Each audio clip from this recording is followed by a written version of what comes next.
सबके साथ बैठकर आप शिव जी के मंत्र का उच्चारण करते हैं।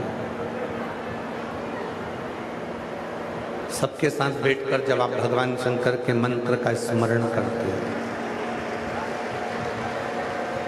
जगह पर सबके साथ इसका जब उच्चारण होता है, इसको जब जपा जाता है, तो हमारे जो शरीर में 3.5 करोड़ जो रोम छिद्र है,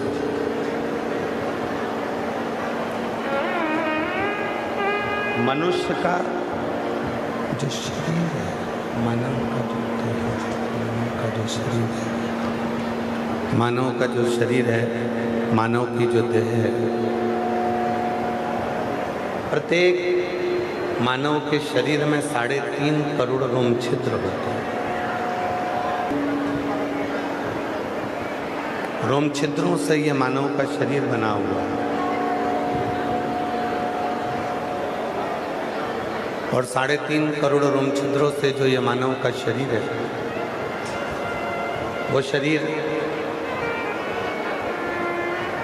केवल उसकी सुंदरता देखने के लिए नहीं है।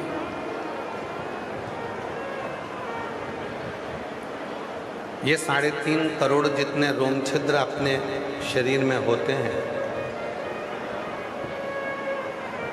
इन रोम छिद्रों का एक नियम है कि इन रोम छिद्रों के माध्यम से भगवान की अविरल भक्ति को धारण करें।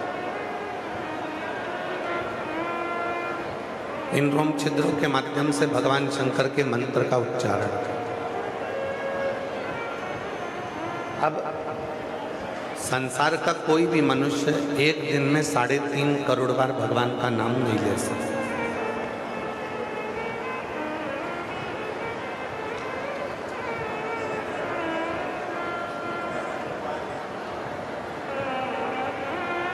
संसार का कोई भी मनुष्य होगा, वो एक दिन में 3.5 करोड़ बार मंत्र का उच्चारण नहीं कर पाएगा, मंत्र जप नहीं कर पाएगा। और यदि वो 3.5 करोड़ बार मंत्र का जप वो एक दिन में नहीं कर पाता है, तो सार्वजनिक रूप से बैठकर जब वो भगवान के मंत्र का उच्चारण करता है, सार्वजनिक रूप से बैठकर जब भगवान के मंत्रों को जपता है, तो वो मंत्र सार्वजनिक रूप से जब निकलते हैं एक दूसरे के मुख से, तो वो तरंग बनकर टूटते हैं और टूटते हैं तो वो 3.5 करोड़ रोम छिद्रों को सिद्ध कर देते हैं और मनुष्य सिद्ध हो जाता है।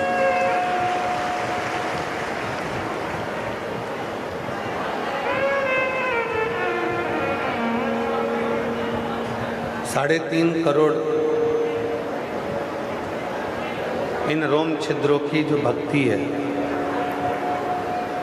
3.5 करोड़ जो रोम छिद्र हैं, इन रोम छिद्रों का जो स्मरण है, 3.5 करोड़ जो रोम छिद्रों के द्वारा जब हम सार्वजनिक रूप से भगवान की भक्ति करते हैं, सार्वजनिक रूप से हम भजन करते हैं, तो वो भजन जब तरंगों के रूप में इन शरीर में प्रवेश करता है,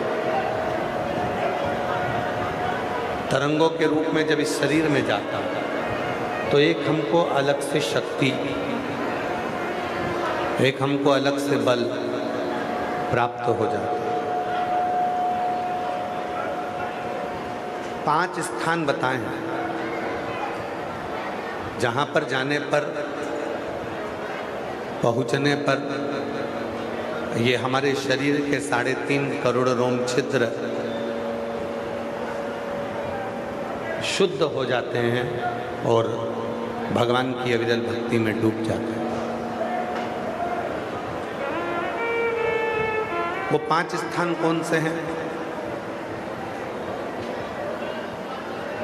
3.5 करोड़ रोम छिद्रों को सिद्ध करने के लिए, शुद्ध करने के लिए, भक्ति करने के लिए वो 5 स्थान बताए। पहले नंबर पर है अपने माता की गोद। अपनी माता के चरणारविंद, अपने माता के नजदीकता।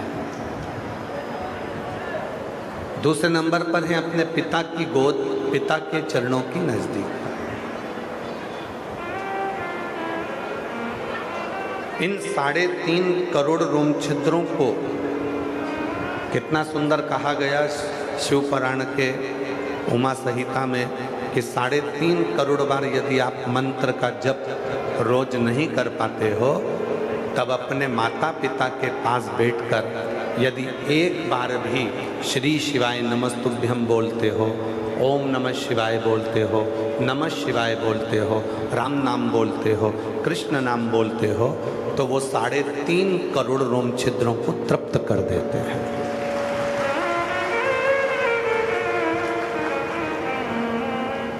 एक माता के चरणों में, पिता के चरणों में, माता के नजदीक में, पिता के नजदीक में, माता की गोद में, पिता की गोद में जिस मंत्र का उच्चारण हम करते हैं वो हमारे 3.5 करोड़ रोम छिद्रों को शुद्ध कर देते, सिद्ध कर देते।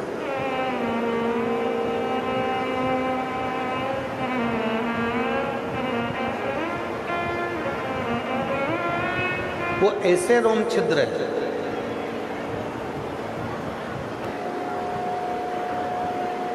एक माता की गोद, एक पिता की गोद, एक माता के चरण, एक पिता के चरण, ये वो स्थान है जिन स्थान पर बैठकर आप और हम जितने मंत्र का जप करते हैं, एक बार भी अगर हम अपने मुख से अपनी माँ के नज़दीक में, अपने पिता के नज़दीक में बैठकर मंत्र का जप करते हैं तो वो 3.5 करोड़ बार मंत्र जप के बराबर प्राप्त हो जाता है।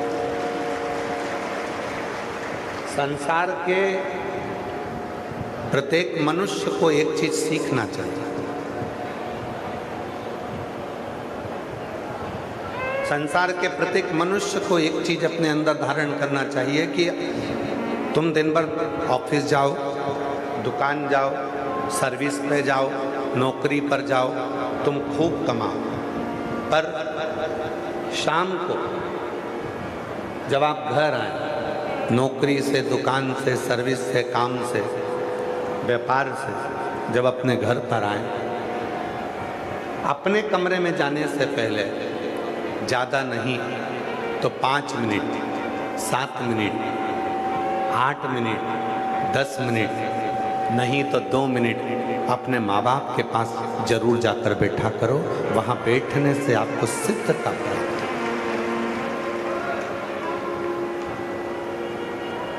कुछ देर के लिए आज दुनिया के लोग क्या करने में लगे? आज दुनिया के लोग बड़े बड़े गुरुजियों को ढूंढने में लगे हुए हैं। हम उनके पास जाकर बैठेंगे, हम उनके पास जाएंगे। गुरुजी के पास बैठने का तुम्हारे पास समय है, गुरुजी से बात करने का तुम्हारे पास समय है, गुरुजी को फॉलो करने का तुम्हारे पास समय है, पर अपने बुजुर्ग माँ बाप को फॉलो करने का समय तुम्हारे पास में है।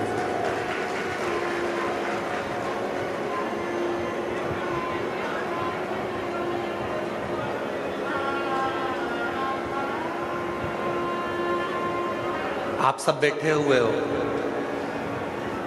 पहले के समय में इतने सारे खिलौने नहीं होते थे। पहले के समय में इतने सारे खिलौने नहीं होते थे। टायर, ट्यूब,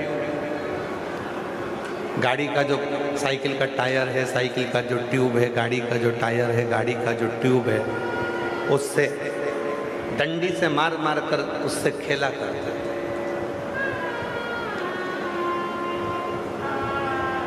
यहाँ जितने मेरे जीजा बैठे हैं,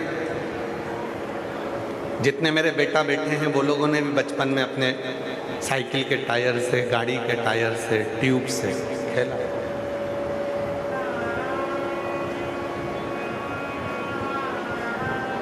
पहले लोग साइकिल के टायर ट्यूब से खेलते थे और आज का व्यक्ति यूट्यूब से खेलता है।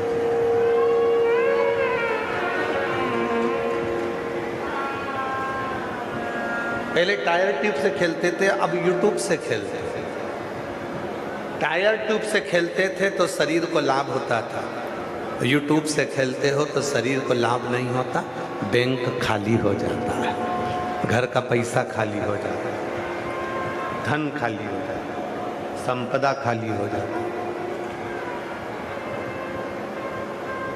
इसीलिए शिव महापुराण की कथा कहती है 5 जगह बताई है जहाँ पर ये 3.5 करोड़, प्रत्येक मनुष्य के शरीर में रोम रोम बारीक बारीक छेद। आप अपने हाथ को देखोगे, अपने शरीर को देखोगे तो बारीक बारीक, अपनी उंगलियों को देखोगे तो बारीक बारीक छेद तुमको नजर आएंगे। ये 3.5 करोड़ छिद्र हैं जो हमारे शरीर में हमें परमात्मा ने दिया। और ये 5 जगह पर ही शुद्ध और सिद्ध हो सकते।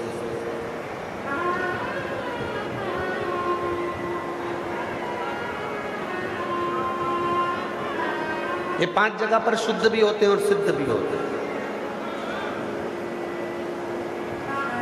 एक अपनी माता के पास में 5 मिनट 10 मिनट कितना भी काम हो, काम कर कर आओ, नौकरी कर कर आओ, अपने बच्चों को मना नहीं है, मिलो।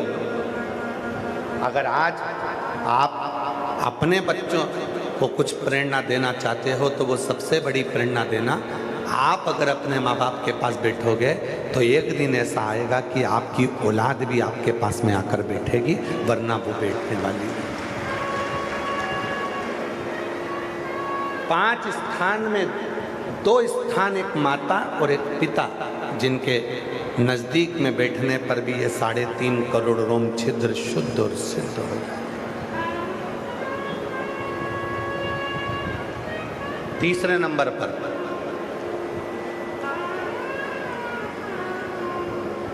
जिसको आप दिल से मानते हो, जिसको आप दिल से भजते हो, जिसको आप दिल से, हृदय से, चित्त से, जिसको आप सम्मान देते हो, आदर देते हो, सत्कार देते हो, अगर उसके पास बैठकर भी आप मंत्र का स्मरण करते हो तो वो आपको सुख देता है। जैसे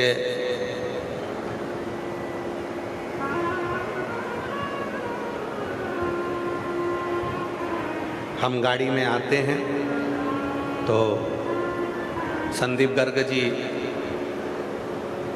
एक बात कहते हैं, और एक बार नहीं वो 2-3 बार बोल चुके कि गुरुजी,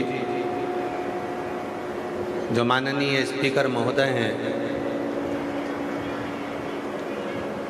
हरियाणा के श्री हरविंदर कल्याण जी, संदीप जी के मुंह से हमने 2-3 बार सुना तो हम सुनते, कहा मैं उनको संत मानता हूँ, मैं उनको गुरु मानता हूँ। तो एक दिन 2-1 बार सुन लिया तो हमने पूछ लिया, तुमने संत कैसे माना? तो कहा गुरुजी, वो छोटा व्यक्ति हो चाहे बड़ा व्यक्ति हो, साइकिल चलाने वाला हो चाहे गाड़ी चलाने वाला हो, जितना गाड़ी चलाने वाले से प्रेम करते हैं उतने ही साइकिल चलाने वाले से प्रेम करते हैं, इसलिए हमको संत माना। संत की जो परिभाषा होती है, यही तो परिभाषा होती है कि सब में समता का भाव, सब में सम का भाव।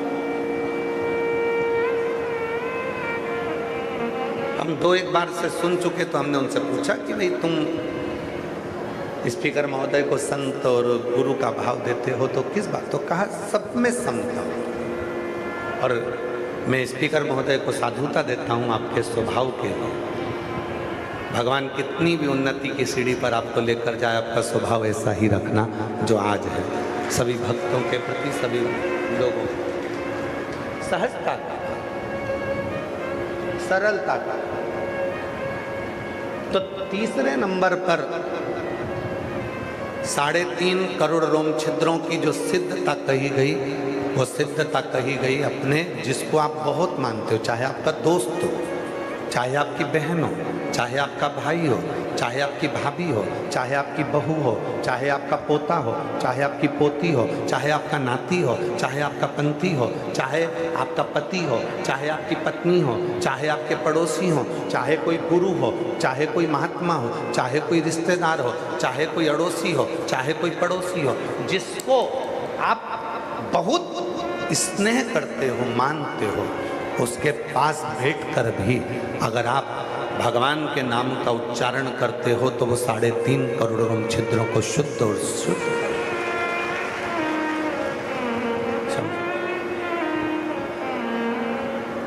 साढ़े 3 करोड़ रोम छिद्रों को भी शुद्ध और सिद्ध कर देता है। 3.5 करोड़। चौथे नंबर पर आया गुरु के पास बैठे।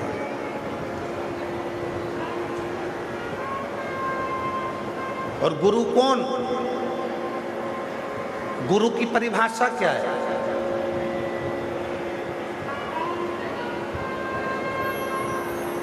हमारे दीनानाथ जी एक लाइन गुनगुनाते हैं कि ऐसी प्रेम भिक्षा लाना रे जो गुरु ने,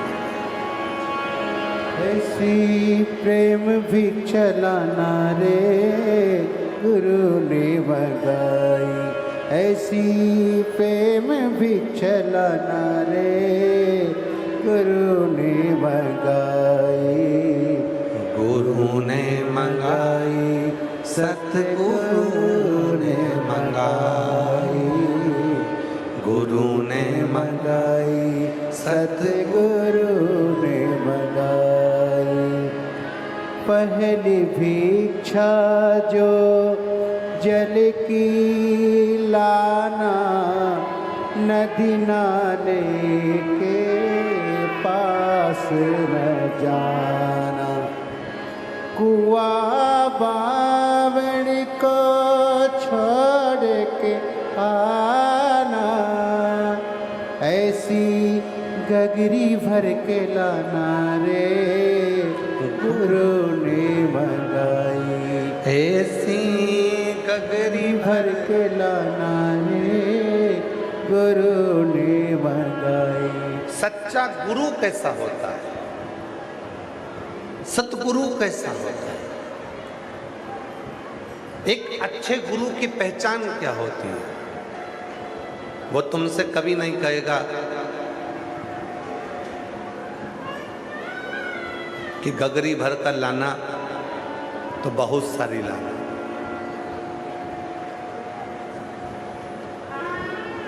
वो तो कहेगा कि कुआं और बावड़ी के पास भी मत जाना और गगरी भर कर लाना। वो गगरी है प्रेम की, अहंकार का त्याग कर कर, आसक्ति का त्याग कर कर, वासना का त्याग कर कर, परिवार को नहीं छोड़ना है। सच्चा गुरु कभी नहीं कहता कि तू तेरा घर छोड़ दे।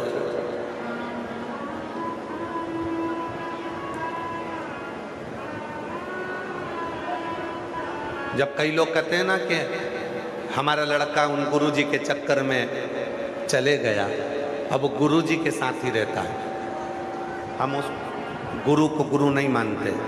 जो अपने चेला आया है अपना घर छोड़कर, उसके बुजुर्ग माँ बाप हैं उसके घर में, उन बूढ़े माँ बाप की जवाबदारी किसकी होगी? कौन संभालेगा? सच्चा गुरु वो होता है जो उस लड़के को प्रेरणा दे, उस लड़की को प्रेरणा दे, बेटा अभी पूरी जिंदगी पड़ी हुई है, मेरा शरीर का तो कोई ठिकाना नहीं है, कब ये प्राण छूट जाएंगे, पर अपने घर जाओ, मेहनत करो, संघर्ष करो। आप मुझे गुरु मानते हो तो मेरी वाणी पर भरोसा करो। गृहस्थ आश्रम से बड़ा कोई दुनिया में आश्रम नहीं होता। संत बनने के बाद लाखों लाख माला करना पड़ती है, तब भी तरना बड़ा कठिन होता है। साधु बनने के बाद हजारों माला करना पड़ती है, तब भी तरना कठिन होता है।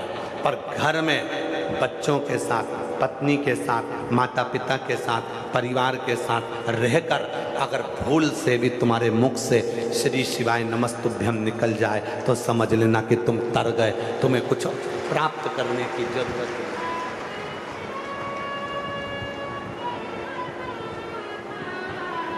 कुछ नहीं।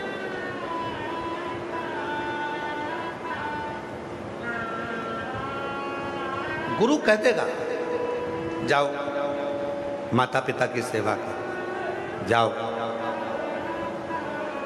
पत्नी को छोड़कर आए, बच्चे को छोड़कर आए, जाओ सब। अभी तुम भजो। आज हो क्या रिया है? हो सकता है कि हमारी बात का सब लोगों को बुरा लग जाए। आज के ज़माने में हो क्या रहा है? आज के ज़माने में केवल हो इतना ही रहा है। पहले के समय में आप लोग तो समझदार हैं, हरियाणा में निवास करते हैं और पूरा विश्व इस कथा को सुन रहा है। आप सब बहुत विद्वान हैं। ईमानदारी से बोलना, जितने हरियाणा के लोग यहाँ बैठे हैं गरुड़ा की पवित्र धरा पर, जितने हरियाणा के लोग कथा को श्रवण कर रहे हैं और जितने देश विदेश में बैठकर भक्त कथा को सुन रहे हैं, ईमानदारी से बोलना, आम का पेड़, आम का बगीचा, आम का वृक्ष, कच्चा आम हरा आम, अगर अपने आप वो हरा आम, कच्चा आम अपने आप जमीन पर नहीं गिरता, उसको झड़ाना पड़ता है, डंडे से गिराना पड़ता है या आपस में घर्षण होगा तो गिरेगा। पर जो आम पक गया, पीला पड़ गया, एकदम पक गया, कच्चा आम, उसको गिराना पड़ेगा। कच्चा आम खाओगे तो खट्टा लगेगा, कच्चा आम पेड़ से गिरेगा तो उसके साथ डंडी लगी होगी, पर पका आम पीला पड़ गया, उसका रंग चेंज हो गया, गिरेगा तो डंडी उसके साथ नहीं होगी, गिरेगा, जो खाएगा वो मीठा होगा। आज के समय में इतने सारे लोग घर छोड़ छोड़कर ना जाने किस किस की शरणागति में चले जाते हैं और कहते हैं हम उनके चेले, अब तो हम उनके चेले, अब हमने घर छोड़ दिया। अरे भैया, जिस अवस्था में तुम घर छोड़कर आए हो जरा सी लॉलीपॉप के चक्कर में, तुम वो कच्चे आम हो जिसके साथ डंडी वासना की भी लगी है और आसक्ति की भी लगी है, और तुम वो खट्टे आम हो। पका हुआ आम अपने आप गिरता है, कलर भी चेंज होता है और मीठा भी रहता है।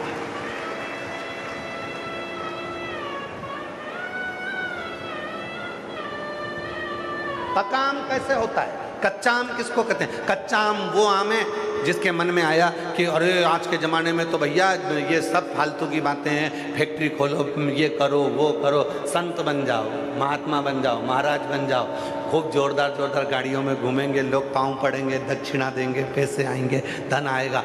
जरा से कमाने के चक्कर में संत बन गए और एक दिन मालूम पड़ा गलत कृत्य करा और मालूम पड़ा टीवी पे फोटो छप गए। लो, कच्चे आम थे, इसीलिए वो डंडी भी साथ थी, वासना की, आसक्ति की, तृष्णा की।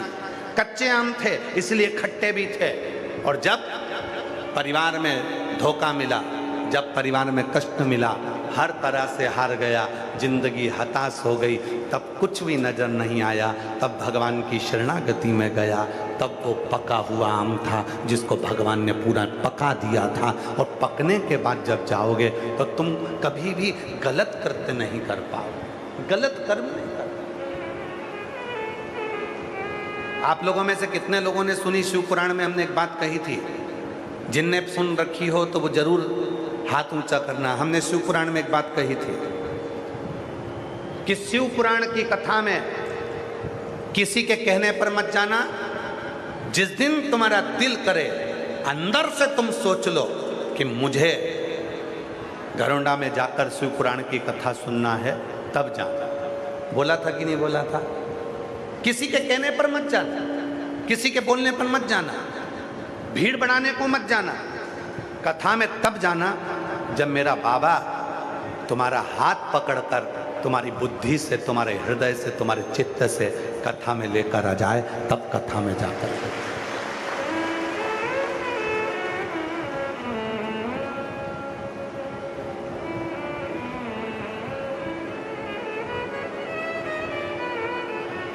आज ये कथा घरोंडा की भूमि पर सफल क्यों हो रही है? ये कथा के पहले जो हुआ वो अपनी जगह पर है, पर कथा आज सफल क्यों हो रही है? कोई बताए घरोंडा वासी कि आज ये कथा घरोंडा की मंडी में जो चल रही थी 7 दिन हमारे हरियाणा में, हरियाणा का जो गौरव बनी ये कथा सफल क्यों हुई है? उसके सफल होने का केवल एक कारण है। पहले उस कथा को लोग केवल खुद की समझते थे। आज जो घरोंडा वासी इस कथा को करवा रहे हैं ये एक की नहीं है। घरोंडा वालों ने सोच लिया ये कथा घर घर की है, पूरी समाज की है, बच्चे बच्चे की है, जीजियों की है, बुजुर्ग माताओं की है, बुजुर्गों की है। उन्होंने ये सोचा, घरोंडा वासियों ने ये सोचा कि आज इतनी कथा में अगर इस घरोंडा में अगर भक्त आए हैं तो ये शंकर के भक्त आए, ये हमारे घर के मेहमान आए, मैं साधुता दूंगा। कल यूट्यूबरों ने, न्यूज़ चैनलों ने, कल फेसबुक चलाने वालों ने, कल सोशल मीडिया चलाने वालों ने, माननीय स्पीकर महोदय जी, मैं एक बात कहूं आपको कि कल इस जितने सोशल मीडिया वाले उन्होंने एक लाइन लिख के डाली थी कि घरोंडा की मंडी, गल्ला मंडी घरोंडा की पूरी भक्तों से भरा चुकी है, इसलिए घरोंडा वासियों संगत को अब तुम्हें अपने घर में रुकाना है। तो उसमें नीचे जो लोगों ने कमेंट्स करा तो उन्होंने लिखकर डाला कि हम घरोंडा वासियों के घर बाहर से आए हुए भक्तों के लिए खुले पड़े हैं।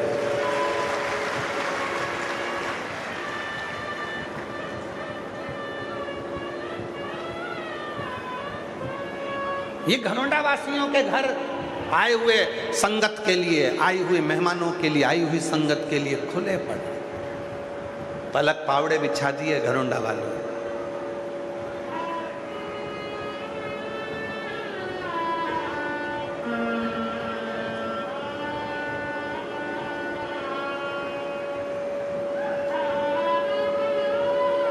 एक कथा हुई थी जहां लोग पानी के लिए भी तरस गए थे, इतनी बड़ी सिटी में होने के बाद भी।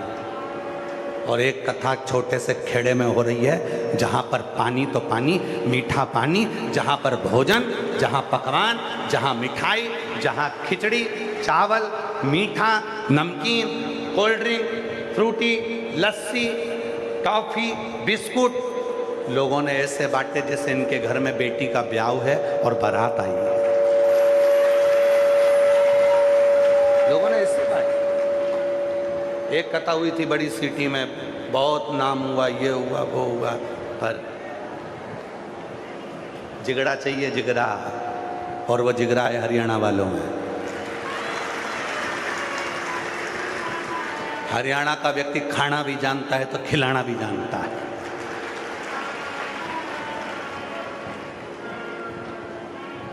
जिगरा चाहिए, और वो जिगरे से कथा हुई। क्यों सफल हुई कथा? जितने लोग कैमरा वाले माइक ले लेकर पूछ रहे हैं घरोंडा के लोगों से, आए हुए भक्तों से, क्यों साहब तुम्हें घरोंडा में कैसा लगा? सब एक ही बात बोल रहे हैं, इतना बढ़िया, इतना बढ़िया। आखिर घरोंडा वालों ने करा क्या? हमको तो कभी कभी लगता है तुम लोगों के पास कोई भभूति मभूति है जो तुम फेंक देते हो और सब तुम्हारे हो जाते हैं, सब तुम्हारे। क्या है घरोंडा में? सब प्रेम। यहाँ 36 कौम, 36 समाज जो एक जगह पर खड़ी हुई है, उसने ये नहीं सोचा कि ये कथा इस समाज की है कि इसकी है। सबने एक ही बात कही, ये अपने घरोंडा की कथा है, अब तो अपने को संभालना है और इसको साधना है। ये अपने घरोंडा और जो दूसरे के लिए सोचता है ना, मेरा ओघड़दानी, मेरा शंकर उसके साथ खड़ा रहता है। जो दूसरे के लिए सोचा, अपने लिए नहीं सोचा तुमने, दूसरे के लिए सोचा। शिव साथ 5 जगह ऐसी है जहाँ पर ये 3.5 करोड़ रोम छिद्र शुद्ध और सिद्ध हो।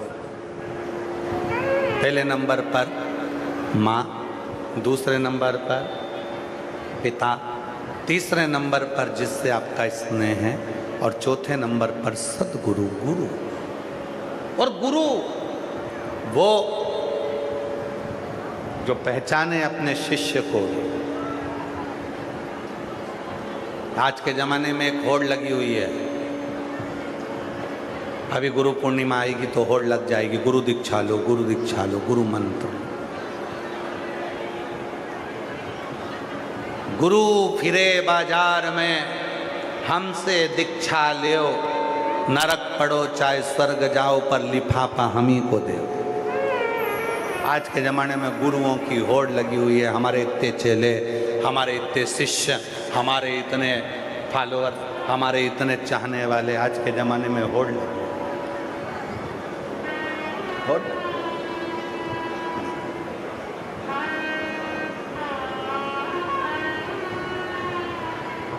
पानी पियो छान, गुरु करो जान।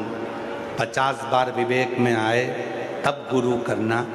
और अगर कोई अच्छा गुरु तुम्हें पूरी जिंदगी में ना मिले तो बिल्कुल गुरु मंत्र लेना ही मत ही।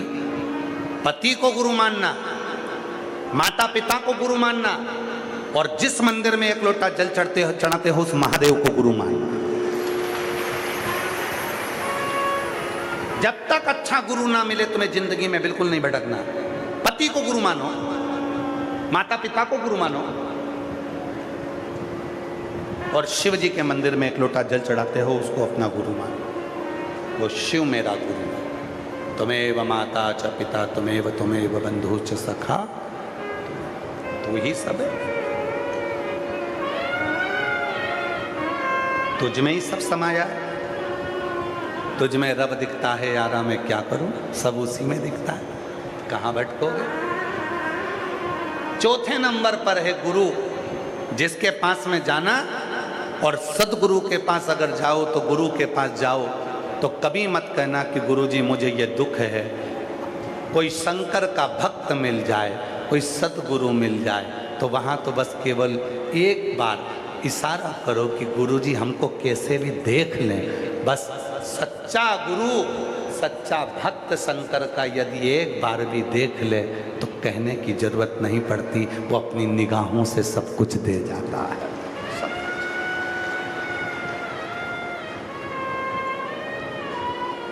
केवल देख।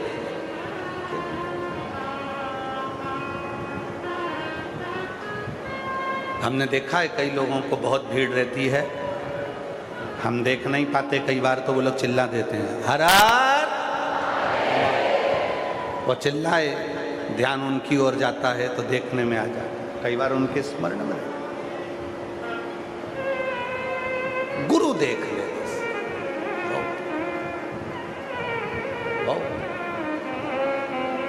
सच्चा गुरु मिले उसकी शरणागति में बैठकर भी मंत्र का जब किया जाता है तो वो भी 3.5 करोड़ रोम छिद्रों को शुद्ध और सिद्ध कर देता है। अब 5वें नंबर पर है, 4 तो ये हो गए माता पिता स्नेही और गुरु।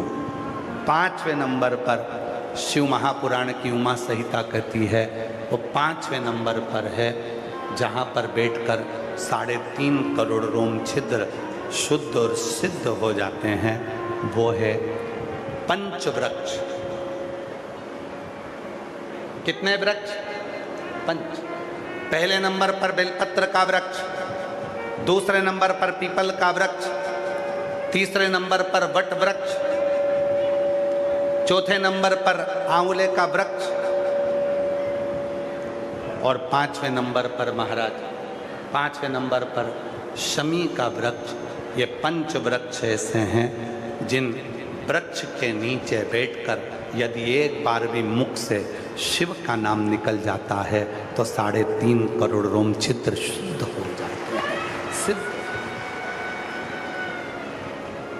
कभी सीहोर आए तो कुबरेश्वर धाम पर जब आप कंकर शंकर की पूजन करते हैं, रुद्राक्ष लेते हैं, वहीं पर मंदिर के प्रांगण के ठीक पीछे जो बड़ा शेड बना है उसके ठीक पीछे की ओर प्राचीन 400 साल 450 500 साल पुराना बट वृक्ष बड़ का पेड़ है। जब हम सीहोर रहते हैं तो उस बट वृक्ष के नीचे बैठकर कुछ देर बाबा का स्मरण कर।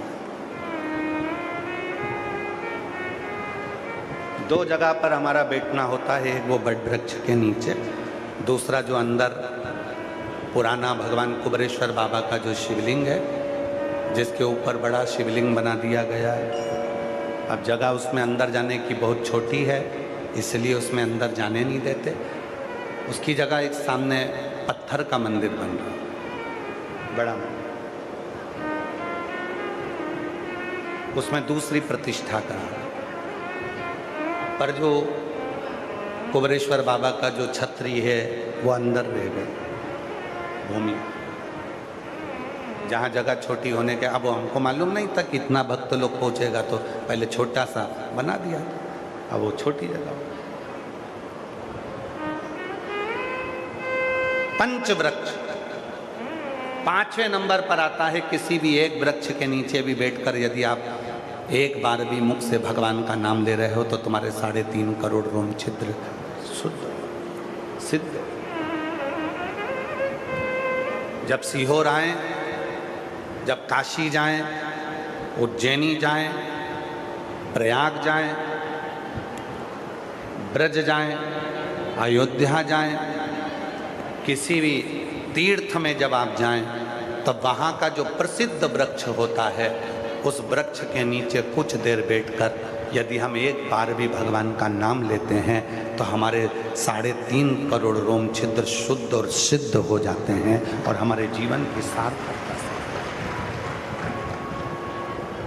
जब आप कुबेरेश्वर धाम पर आए, उज्जैनी जाएं तो सिद्धबट पर जाएं, प्रयागराज जाएं तो सिद्धबट पर जाएं,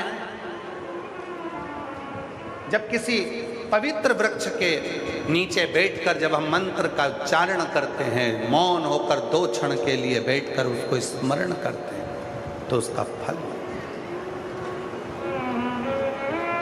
क्या? अब किसी ने पूछा गुरुजी 3.5 करोड़ रोम छिद्र जो हमारे शुद्ध कर देते हैं, सिद्ध कर देते हैं, इसका फल क्या मिलता है? फिर निवेदन है आप लोग सामूहिक रूप से बैठकर जब मंत्र का उच्चारण करते हो, वो मंत्र जब टूटते हैं तो वो हमारे रोम छिद्रों को सिद्ध करते हैं।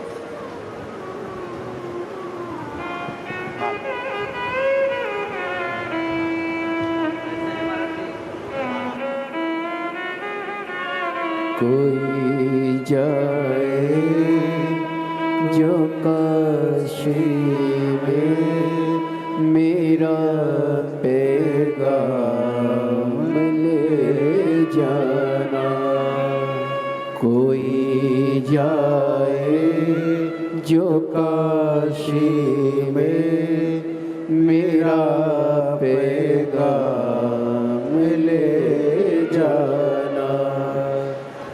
जब आप कोई तीर्थ में जाएं, किसी तीर्थ में पहुंचे और वहां पर कोई पवित्र वृक्ष हो, उसके नीचे जरूर बैठो।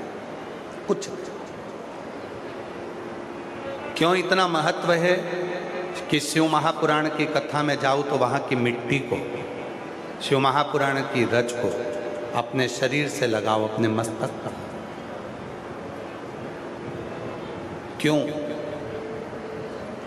घरोंडा में इतने शंकर के भक्त कभी नहीं आएंगे। ये शंकर के जो भक्त आए हैं ये विश्वास लेकर आए, इनके मुख से मंत्र निकला है। जब ये लाखों भक्त एक साथ मंत्र का उच्चारण करते हैं, जैसे माननीय स्पीकर महोदय जी ने पहले दिन अपने उद्बोधन में कहा था कि ये घरोंडा अब घरोंडा नहीं रहा, अब घरोंडा धाम बन गया है। अब घरोंडा नहीं रहा, घरोंडा धाम बन गया। माननीय स्पीकर महोदय जी जब इस बात को बोले तो उसमें मन इतने सारे शिव भक्त जब आए हैं, मंत्र पढ़ते हैं, जप करते हैं, बैठते हैं, पूजन करते हैं, नाचते हैं, गाते हैं, रात को भी भजन कर रहे हैं, दिन में भी भजन कर रहे हैं, तो यहाँ की जो मिट्टी है, यहाँ की जो रज है, यहाँ की जो भूमि है, वो भूमि, वो रज साधारण नहीं होती, वो हमारे जीवन का कल्याण करने वाली हो जाती है, हमें सिद्धता देने वाली। क्यों जाते हो तीर्थ? किस लिए जाते हो तीर्थ में? प्रयाग काहे के लिए जाते हो? हरिद्वार काहे के लिए जाते हो? केदार काहे के लिए जाते हो? बद्रीनाथ काहे के लिए जाते हो? द्वारका काहे के लिए जाते हो? जगन्नाथ काहे के लिए जाते हो? वहाँ क्या क्या करने जाते हो? वहाँ इतने सारे भक्त आते हैं, उनके चरण की रज अपने शरीर को छुएगी तो मेरी जिंदगी के सारे पाप समाप्त हो जाएंगे, सारे दुख मिट जाएंगे, सारे मेरे कष्ट मिट। चरण की रज मिले और वो रज ही मूल है।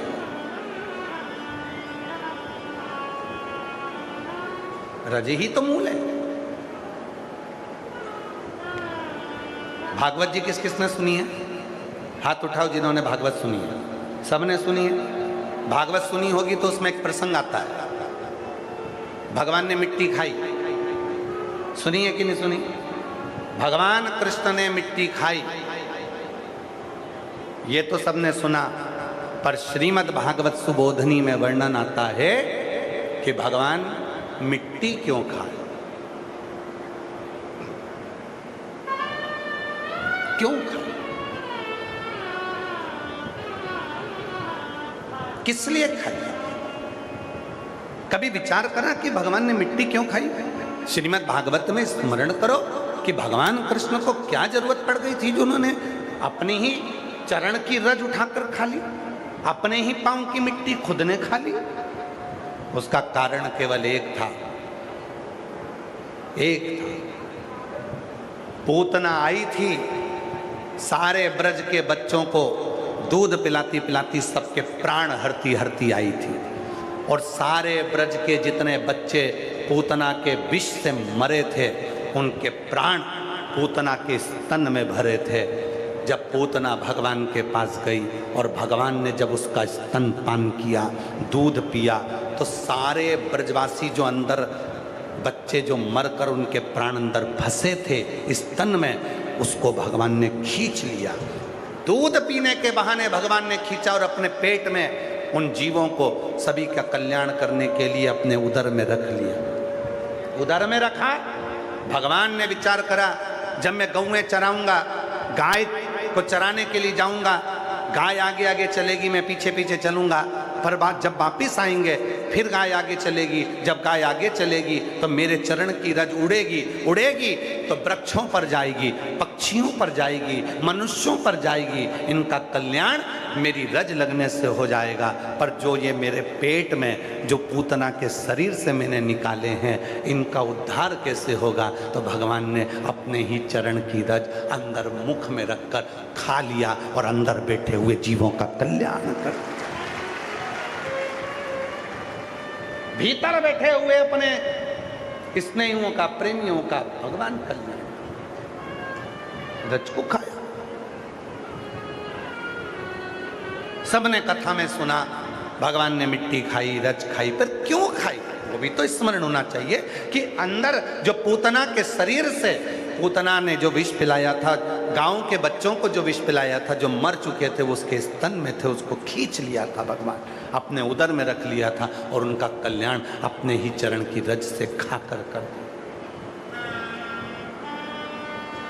आज इतने सारे शिव भक्त घरोंडा की मंडी के, इस अनाज मंडी के अंतर्गत घरोंडा में आए हुए हैं, खेड़े में आए हुए हैं। इतने भक्त जब भगवान का भजन करते हैं तो वहाँ की मिट्टी भी, वहाँ की रज भी कल्याण करने लगती, कल्याण।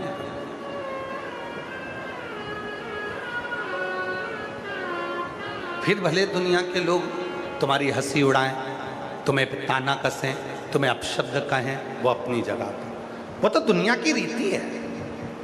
तुम ये मत सोचना कि लोग तुम्हें अपशब्द, तुम मिट्टी लेकर मस्तक से भी लगाओगे तो दुनिया लोग ताना देंगे। दुनिया का तो काम है, उनको तो केवल अपनी एक उंगली उठाना है, और वो ये नहीं सोचते कि ये 3 उंगली अपनी ओर जा रही है। तू अंदर झांक कर देख कि तू कैसा है। किसी के ऊपर एक कमेंट्स करने से पहले, किसी के ऊपर एक उंगली उठाने से पहले अपने अंदर झांक कर देख। उसमें एक गलती होगी तो तुझ में 3 गलतियां, वो 3 उंगली तेरी साइड जा रही है। अपने अंदर झांक कि तू कैसा है। बहुत सारे मिलेंगे जिंदगी में, ये पूरा जीवन निकल जाना ऐसी कमेंट्स में, ऐसी लोगों।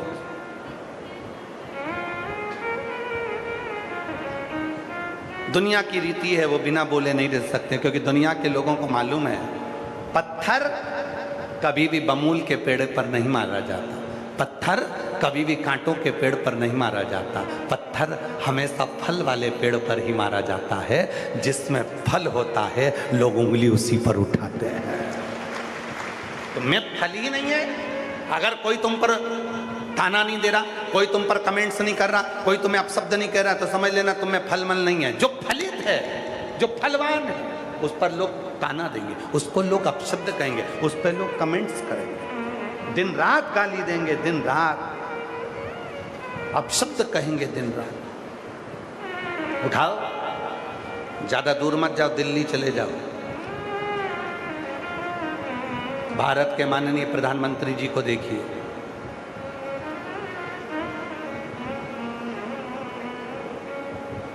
24 घंटे लोग उनके पीछे कमेंट्स करने में लगे होंगे। आप अच्छा करो, आपके पीछे लग जाएंगे। आप श्रेष्ठ कर्म करिए, आपके पीछे लग जाएंगे।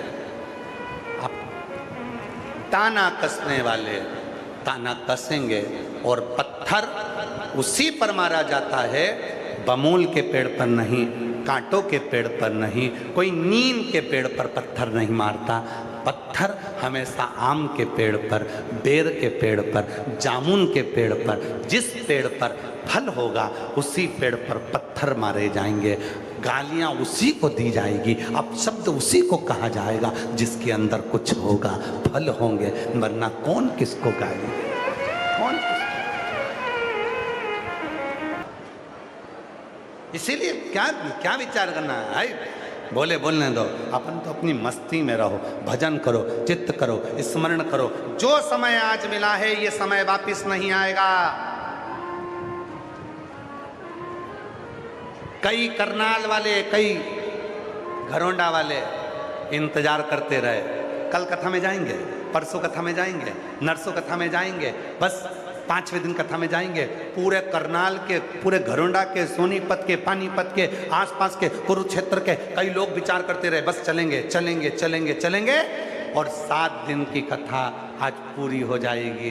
बाद में मन में पछतावा रह जाएगा, इतनी पास में कथा हुई और मैं जा नहीं सकी, पहुंच नहीं सकी, मेरे नज़दीक में शिव आए थे और मैं जा ना पाई। इतने नज़दीक में कथा हुई और मैं जा ना सका, मैं पहुंच। और मेरे भोले तेरा सहारा है,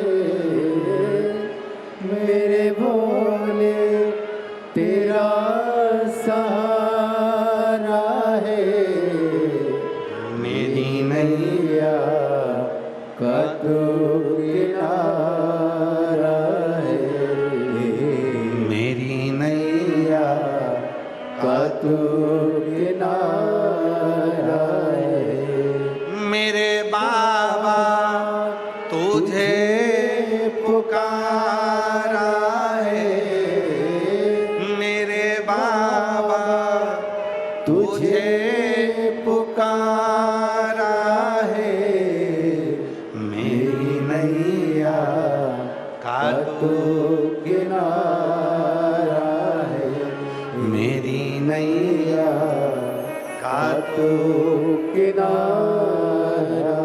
एक विश्वास, एक भरोसा, एक दृढ़ता जब आई मन में, तो शिव सामने। एक पत्र है, अच्छा पत्र देखिए, बड़ा सुंदर।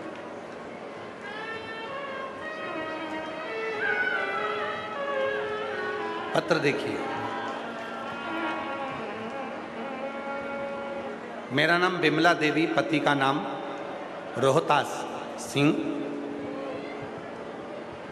कादयान गांव, सिवाहा, पानीपत, हरियाणा से हूँ। कहीं बैठी हों तो हाथ हिला सकती हैं। आप ही हैं?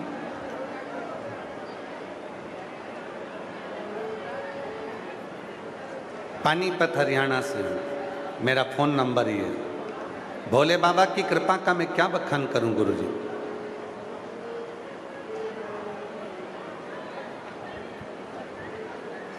गुरुजी, मेरी बेटी का नाम साक्षी है जो 20 वर्ष की।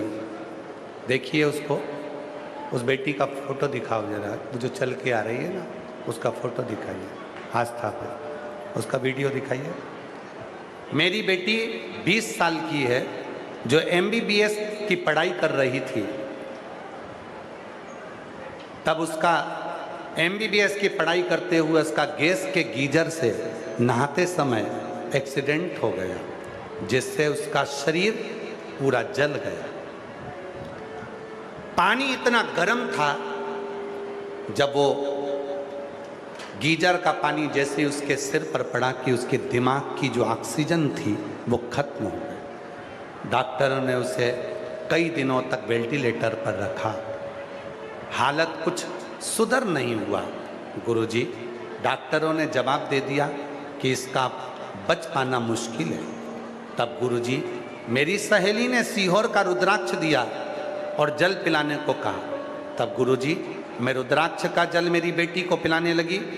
2-3 दिन बाद गुरुजी उसकी हालत में सुधार आया।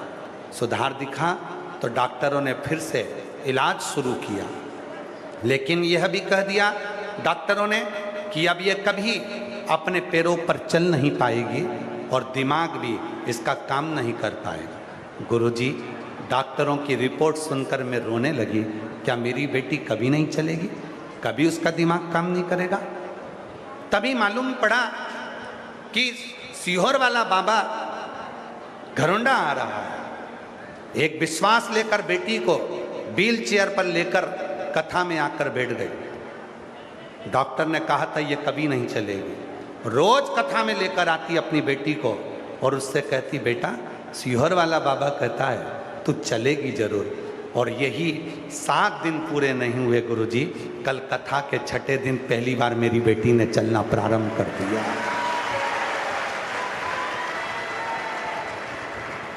कल कथा के 6ठे दिन मेरी बेटी ने पहली बार चलना प्रारंभ कर दिया। आज मैं अपनी बेटी को यहाँ लेकर आई हूँ गुरुदेव। मैं नहीं जानती कि आपकी पुराण शिव पुराण में ऐसा क्या है, पर आज छाती ठोक कर कहती हूँ कि मेरी बेटी को चलाने वाला केवल भोलेनाथ है, जिसने व्हील चेयर से उठा दिया और चला दिया। और अब विश्वास है मेरी बेटी का बुद्धि भी काम करने लगी। जो मेरी बेटी MBBS कर रही थी, उसका एक्सीडेंट जो हुआ गर्म पानी से, गीजर के पानी से, बाबा अब मेरी बेटी में सुधार हुआ है। मैं प्रणाम करने के लिए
तीन साल हो गए थे, जैसी थी वैसी ही थी।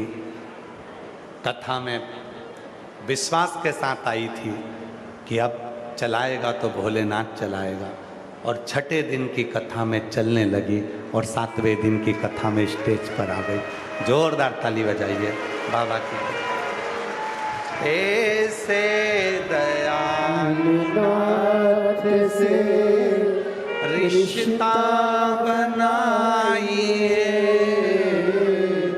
ऐसे दयालुनाथ से रिश्ता बनाइए, मिलता रहेगा आपको जो कुछ भी चाहिए, मिलता रहेगा आपको जो कुछ भी चाहिए, ऐसा करिश्मा होगा जो हुआ कभी नहीं, ऐसा करिश्मा होगा जो हुआ कभी नहीं। मांगा है भोलेनाथ से वरदान लेके, बोलो बोलो, मांगा है भोलेनाथ से आवाज आना चाहिए, मांगा है वरदान, तेरी कृपा बनी रहे जब तक है जिंदगी, तेरी कृपा बनी रहे जब तक है जिंदगी। मांगा है भोलेनाथ से वरदान लेके भी, ये उसकी कृपा होना चाहिए, और जब तक उसकी कृपा नहीं होगी तब तक कुछ प्राप्त नहीं हो सकता। कल एक भैया हमसे प्रश्न कर रहे थे, हम कल मिलने आए तो उन्होंने प्रश्न किया, क्यों गुरुजी आपकी जहाँ भी कथा होती है वहाँ लोग बाग हर कुछ डालना चालू कर देते हैं, आपकी बुराई करना चालू कर देते हैं, ऐसा क्यों होता है आपके साथ में? हमने कहा भोलेनाथ जी जान कर कर कराता है, शंकर जी को मालूम है ये सब एक साथ अगर कथा में आ जाएंगे तो इतनों को मुझे 3 महीने में देना पड़ेगा, इसलिए भोलेनाथ बुराई कराकर कई लोगों के मन में खटास उत्पन्न कर कर उनको रोक देता है, जिससे वो कथा के पंडाल तक ना पहुंचे। अगर वो सब अगर कथा में आ जाते तो मेरे शंकर भगवान को 3 महीने में इनको देना पड़ता। और जितने आए हो कथा में, जितने बैठे हो घरोंडा की पवित्र धरा पर कथा श्रवण करने के लिए, जो 36 कौम कथा करा रही है, ये पवित्र प्रांगण में जितने बैठकर कथा सुन रहे हो, मेरा भोलेनाथ तुम्हें बिना दिए भेजेगा नहीं। 3 महीने में तुमने जो मांगा है मेरा बाबा देकर ही मांगे।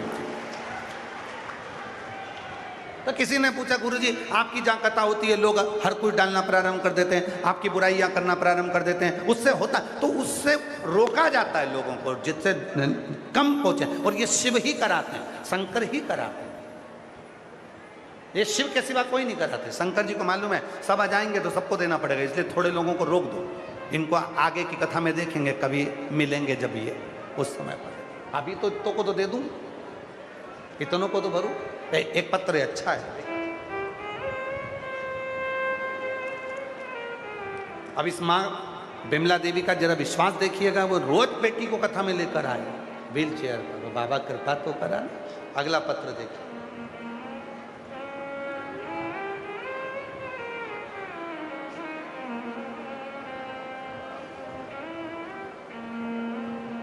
मेरा नाम रेनू आहूजा, मेरे पति का नाम अनिल आहूजा, रायपुर रानी पंचकुला से आई हूँ। कहीं बैठी हो आप ही हैं? बच्ची आई है क्या साथ में? नहीं आई है? आप आ जाओ, आ जाओ। मेरा नाम रेनू आहूजा, मेरे पति का नाम अनिल आहूजा, हम रायपुर रानी पंचकुला से आए हैं। गुरुजी जरा पत्र को पढ़िएगा। गुरुजी मेरे भोले बाबा की कृपा का मैं क्या वर्णन करूं। मेरी बेटी जिसकी आयु 4 वर्ष थी, मेरी बेटी की आंख में खेलते खेलते अचानक से चोट लग गई। चोट इतनी भयंकर थी कि उसकी आंख पूरी डैमेज हो गई। गुरुजी मेरी बेटी को पंचकुला के